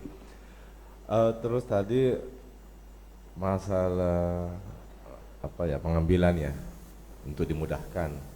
Ini kami support juga. Mungkin nanti kami akan tuangkan di PKS ya, atau lebih tepatnya di SOP. Jadi bisa stiker yang kita yang dari Ray keluarkan untuk mobil ya, untuk kendaraan yang mengangkut. Cuman mungkin dipersyaratkan juga pemberian stiker itu tetap kita mengacu ke peraturan yang berlaku. Ambil contoh, semisal kendaraan yang itu mesti aktif care-nya atau layak uji untuk jalan ya. Nah, itu yang perlu kita nanti jadi satu kesepakatan bahwa memang kendaraan itu sudah benar-benar layak, sudah dari hasil dari verifikasi, baik itu dari Ray sendiri maupun dari teman-teman di PLN. Jadi kemudahan-kemudahan itu sudah tidak ada lagi semacam kekhawatiran ya, atau sesuatu yang mengganjal, semuanya bisa berjalan lancar. Mungkin tambahan itu aja Pak. Terima kasih. Baik, terima kasih banyak Pak Idal. Jadi memang kalau pengangkutan Pak tidak ada syarat khusus ya Pak ya.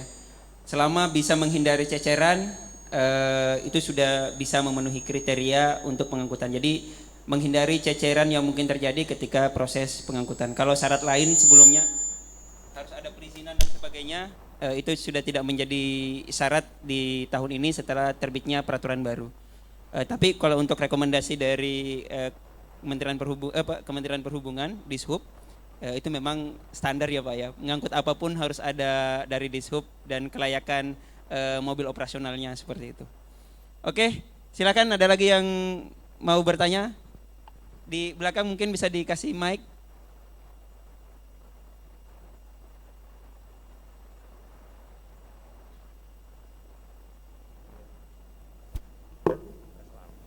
Oh ya, mungkin sambil menunggu Pak Jam bisa bertanya dulu Pak. Baik, terima kasih. Saya ini tambahan saran aja nih, kan cerita-cerita Bapak tadi Ray membutuhkan banyak gitu ya, bantuan untuk ini seperti ini. Ini mengurangi biaya investasi juga. Nanti kita tukeran inilah dulu nomor telepon ya. Silahkan manfaatkan dulu yang ini, yang Nita Nasa. Iya. Ada kolega kami di sini PLTU satu lagi punya swasta gitu. Saya punya kontaknya gitu ya. Oh iya, siap. Mungkin masalahnya juga sama dengan kita juga. Bapak mereka mau diapain? Siapa tahu juga nanti kalau Bapak sudah bisa manfaatkan ini, teman-teman Ray bisa manfaatkan lebih banyak lagi untuk minta ke mereka gitu. Nanti saya kasih hubungkan dengan mereka nanti gitu. Siap, Pak, siap. ya. Jadi intinya kalau kami dengan adanya bantuan bahan baku ya, faba ini kan sebenarnya bisa menjadi pengganti pasir yang biasa kami gunakan, yaitu pasir Nambo dan pasir Pohara yang hitam itu. Jadi pasti akan mengurangi biaya produksi kami di unit rumah, termasuk untuk pembuatan jalan yang sesuai standar dari Kementerian PUPR yang disampaikan. Jadi kami berterima kasih dan kami juga intinya akan menyerap ini. Ya, kalau misalnya masih berkurang, alhamdulillah lagi kalau difasilitasi dengan PLTU yang pihak swasta. Terima kasih Pak. Baik, terima kasih banyak Pak JM dan Pak Basran atas tanggapannya. Mungkin penanya terakhir sebelum kita akhiri diskusi hari ini, saya persilakan Pak. Cek. Dengan Pak siapa Pak? Baik Bapak sekalian, Bismillahirrahmanirrahim. Assalamualaikum warahmatullahi wabarakatuh. Perkenalkan, nama saya Hasman Suli Pak. Saya dari UPDK Kendari. Saat ini kami mengelola energi primer Pak. Kebetulan batu bara juga kami kelola. Bapak Ibu sekalian, menarik tentang kerjasama dengan kawan-kawan REI ini. Ada satu tadi yang kami garis besarkan bahwa kawan-kawan REI ini ternyata kelompoknya punya pengusaha batako juga. Ada dua yang kami sarankan sekaligus kami tanyakan ke kawan-kawan REI. Apakah mungkin, yang pertama Pak Ketua, apakah mungkin REI bisa membuat regulasi di dalam Kendari aja dulu, lingkup Kendari, bahwa penggunaan faba dalam pembangunan satu rumah diwajibkan untuk menggunakan 20% kandungan faba tersebut. Apakah mungkin? Ini kan pertanyaan Pak. Terus yang kedua, yaitu REI ini kan punya banyak anggota, lahannya kan tersebar dan banyak Pak, serta luas. Saran sekaligus pertanyaan, apakah mungkin Bapak mau menampung dan regulasi untuk pencatatan pengelolaan limbahnya satu sekaligus di REI, terus REI membagikan ke anggota-anggotanya Pak. Jadi itu mungkin akan lebih mudah Pak.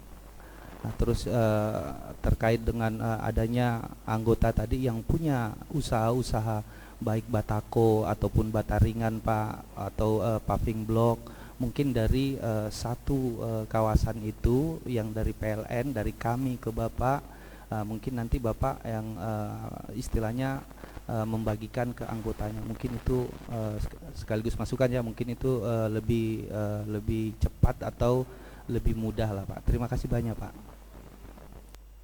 Baik, terima kasih banyak Pak Hasman Suli Pak ya.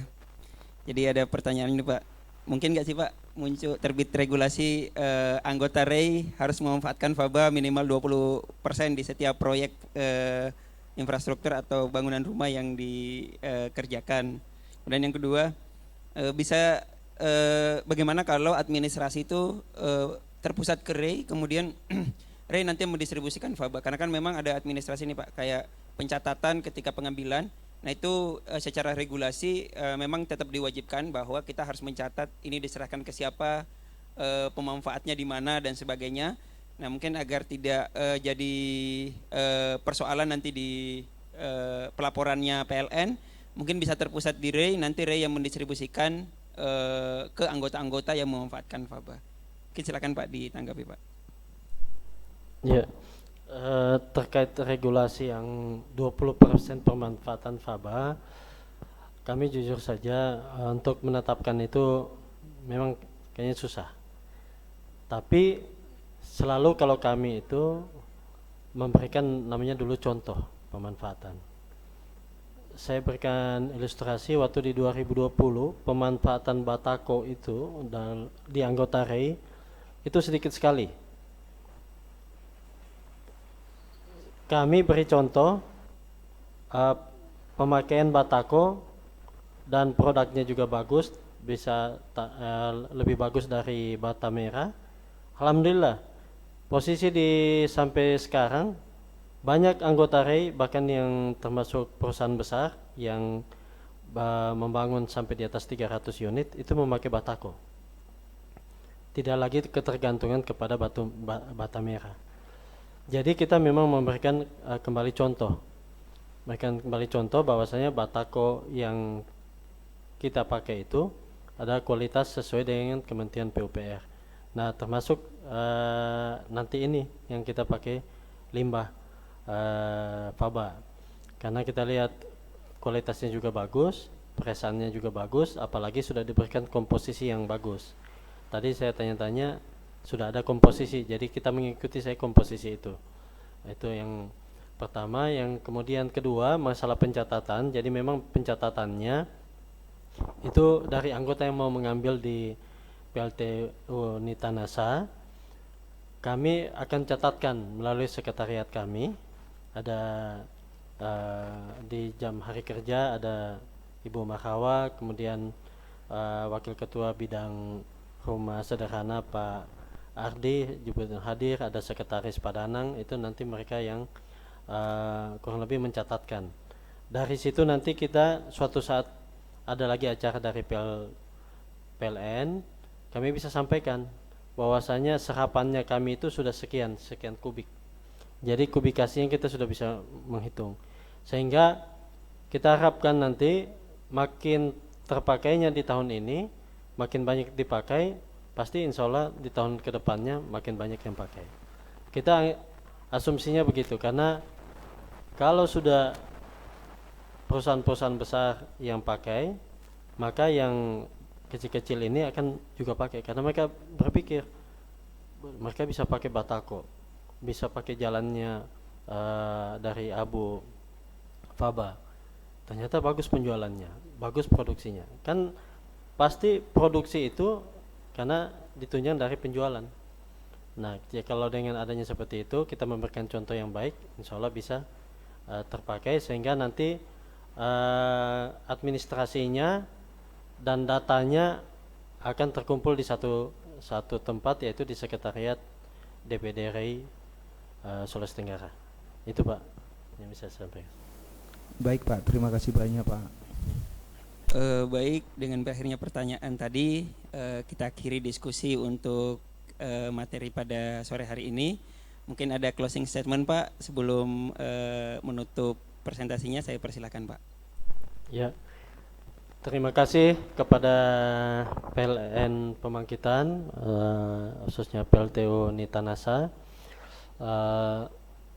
atas undangan dan kemudian tawaran pemanfaatan Faba, apalagi didukung dengan adanya PKS.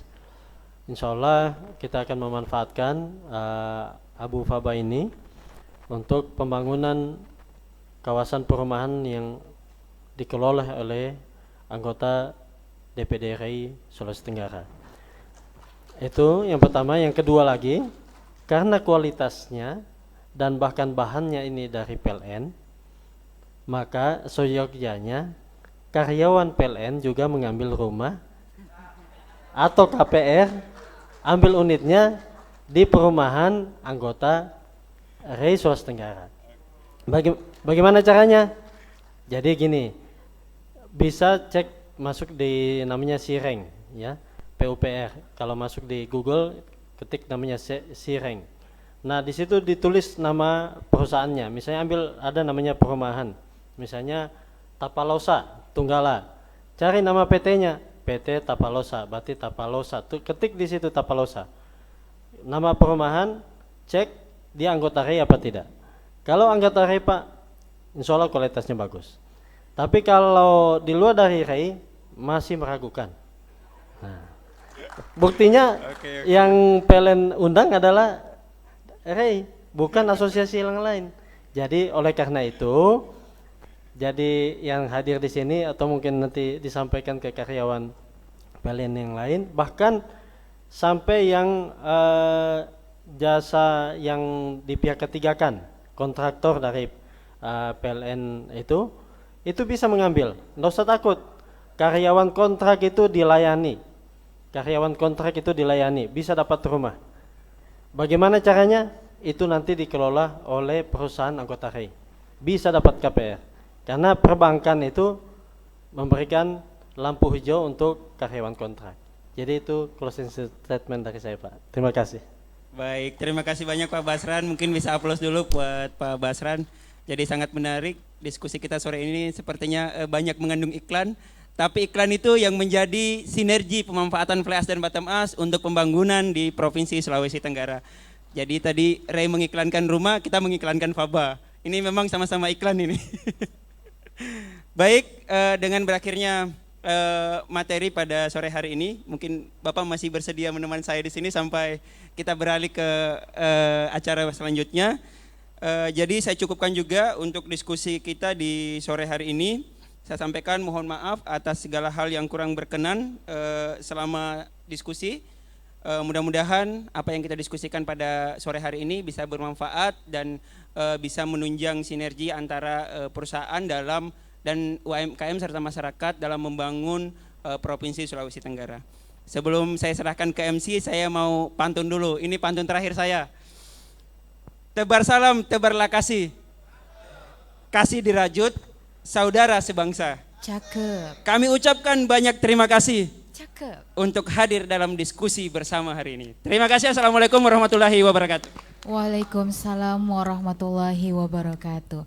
Ya, demikianlah sesi diskusi dan juga tadi ada Q&A dari moderator kita Bapak Ari Rudianto, tentunya bersama dengan para sumber-sumber yang sangat terpercaya. Juga tadi banyak iklan ternyata ya. Dan alhamdulillah semoga bukan cuma jadi iklan tapi iklannya laku. Amin. Dan kita langsung saja ke acara selanjutnya. Ini adalah testimoni manfaat faba yang akan dijelaskan langsung oleh Bapak Alam Almuna. Kepada Bapak disilakan.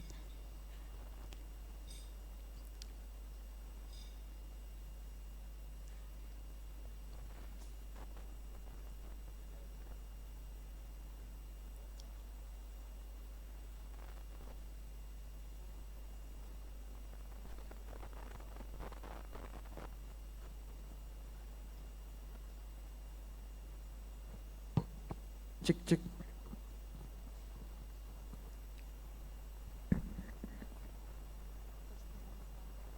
Assalamualaikum warahmatullahi wabarakatuh. Perkenalkan saya Pak dari UMKM UD Sapila Blok yang saat ini sudah memanfaatkan faba sejak tahun lalu. Hasil produksi kami yaitu paving block, batako dan kerap guiding block untuk disabilitas. Tahun lalu Pak, kami dengan FLEAS kita adakan uji coba sehingga kita ke lab UPTD Provinsi Sulawesi Tenggara dengan hasil uji coba paving block kita mendapatkan dampak dari penggunaan FLEAS ini. Cetak paving block itu mendapat tambahan produksi yang awalnya 2,5 meter, produksi satu sak semen itu 2,5 meter persegi dengan tambahan FLEAS untuk bahan tambahan semen kita ada tambahan 0,5 meter persegi sehingga dapat menambah hasil keuntungan dari usaha kami. Ini kami ada hasil ujinya setelah ini. Kita mencoba dengan komposisi untuk 2 meter persegi yang awalnya itu kalau cetak 1,5 meter persegi kuat tekannya 400 sentimeter persegi, kilogram sentimeter persegi. Yang awalnya untuk cetakan 1,5 meter persegi itu dapat tanpa menggunakan faba nih Pak. Dia dapat kuat tekan kilogram sentimeter persegi.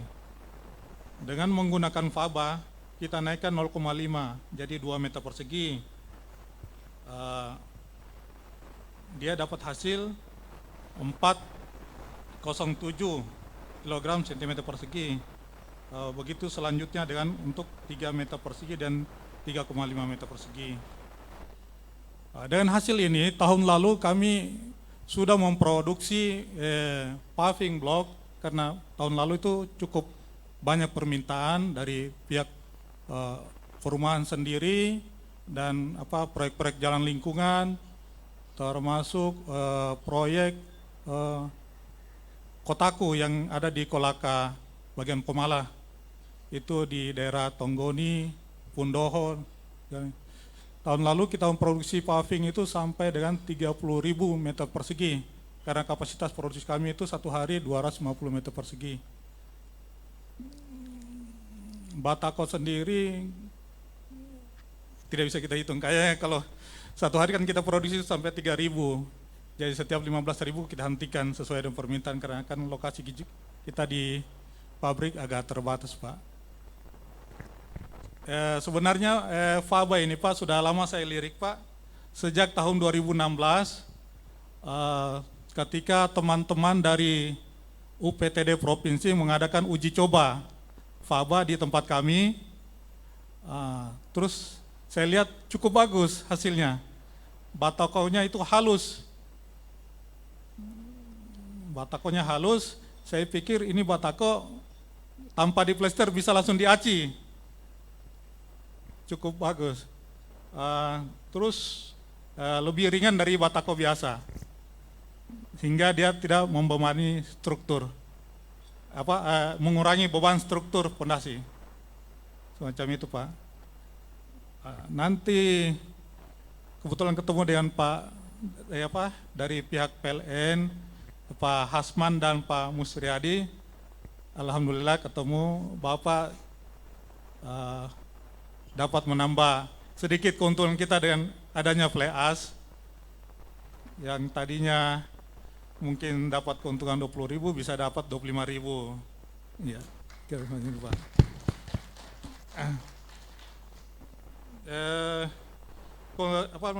Dampak dari fly ash ini Pak, sebenarnya saya amati dia dapat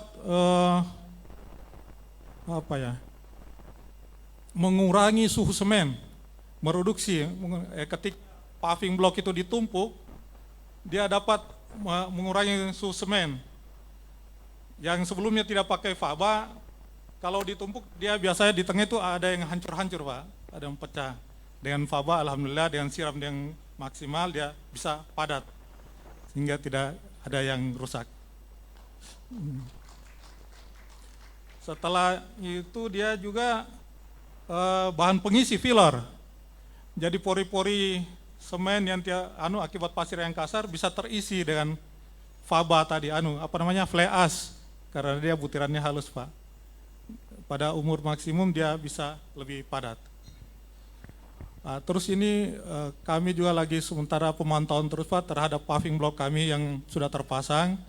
Kita mau lihat ada permukaannya. Apakah dalam setahun 2 tahun itu terkupas permukaannya, biasanya kan lepas batu-batunya Pak. Sisa batu-batunya yang kelihatan. Tapi sudah sekitar 6 bulan saya amati ini belum ada Pak. Tapi tetap saya amati.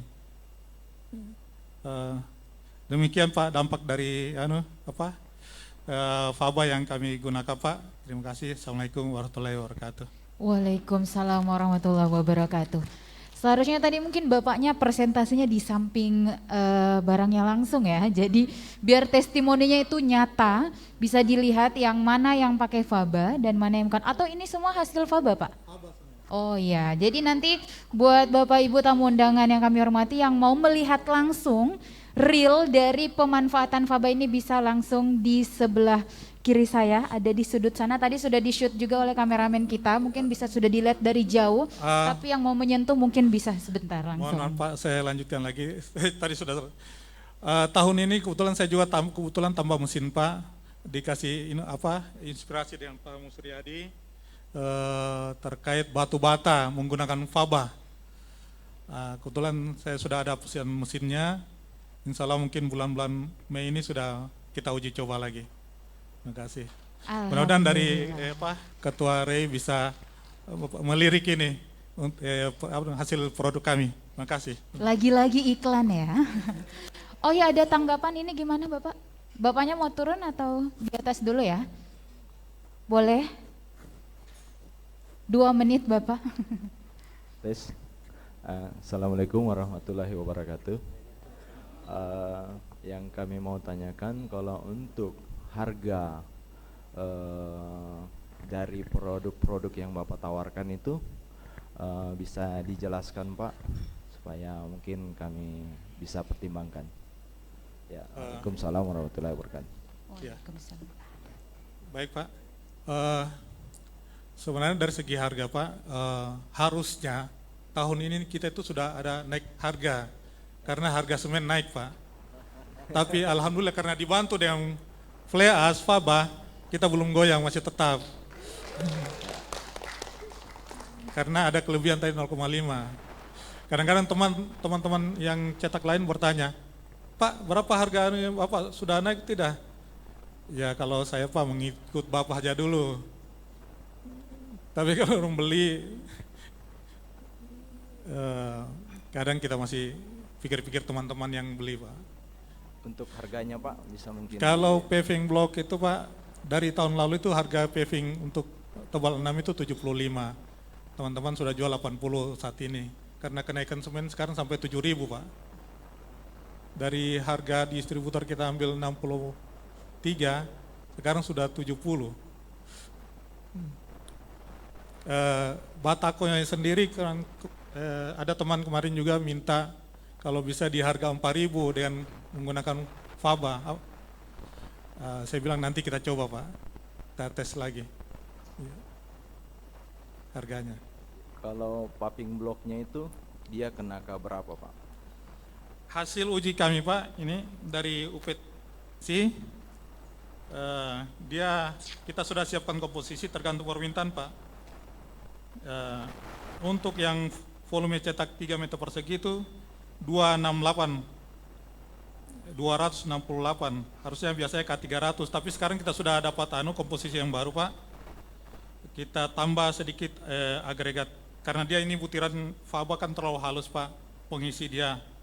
Jadi mengurangi kuat tekan, hingga kita tambah agregat kasarnya.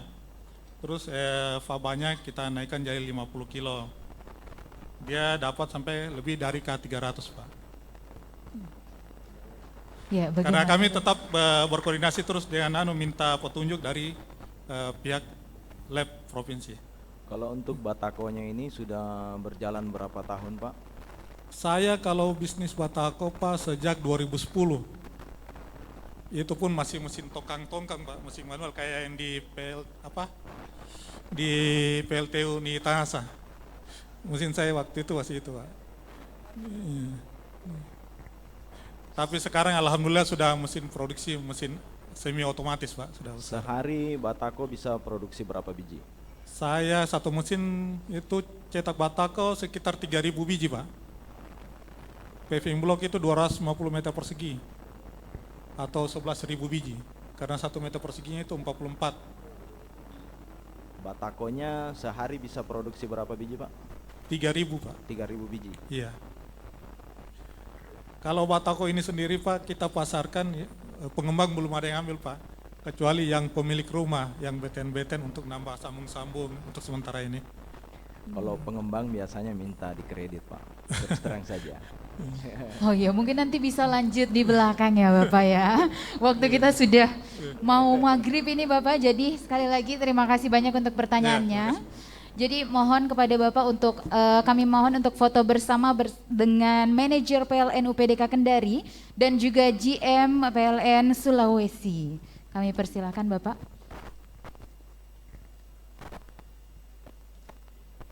Bersama testimoninya Bapak. Silahkan teman-teman dari tim dokumentasi.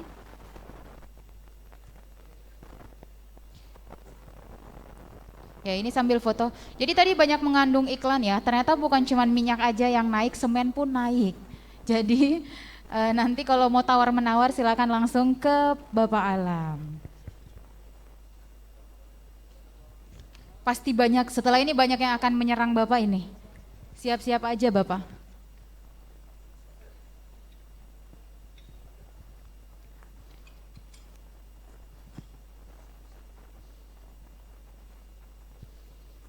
Dan juga mungkin teman-teman nanti yang mau belajar, nanti Bapak Alam bisa sharing-sharing ilmu mungkin ya, bisa sekalian buka seminar bagaimana pembuatan paving block tadi, kemudian ada bata juga.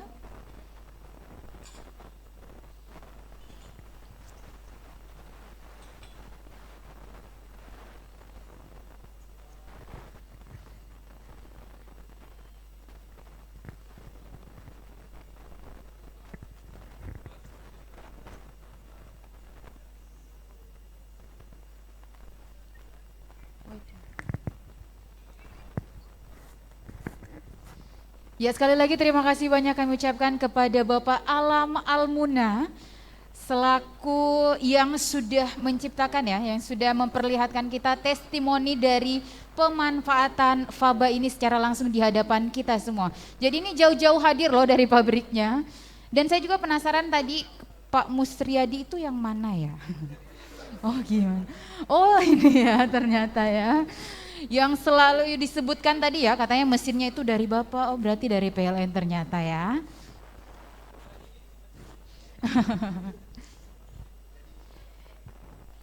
Ya sekali lagi terima kasih kepada Bapak Alam Almuna yang sudah menjelaskan kita dan juga memperlihatkan testimoni dari hasil pemanfaatan faba. Jadi kepada Bapak Ibu tamu undangan yang kami hormati yang ingin mungkin berdiskusi langsung kepada Bapak bisa nanti langsung minta kontak personnya ya.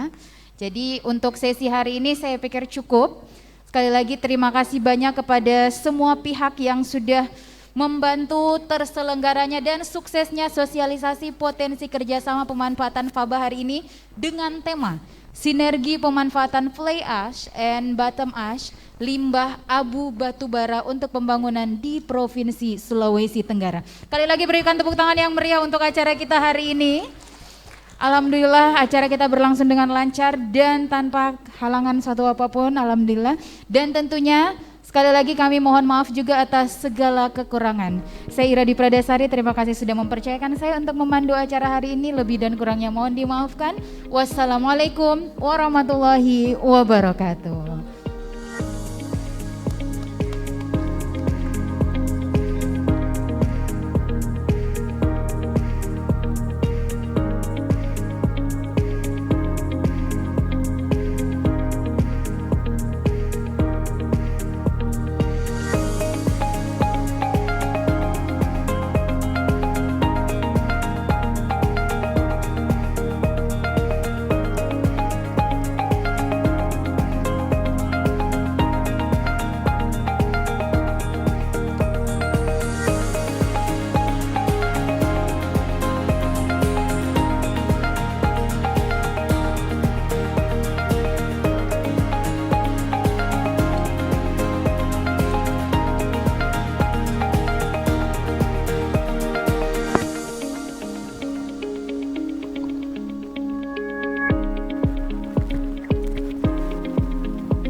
Panitianya nggak ada yang foto bareng nih.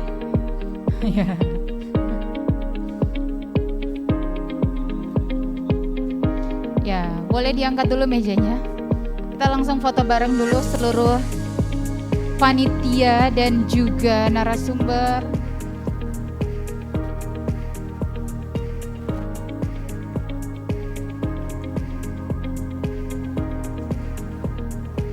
Ya boleh nih teman-teman panitia silakan.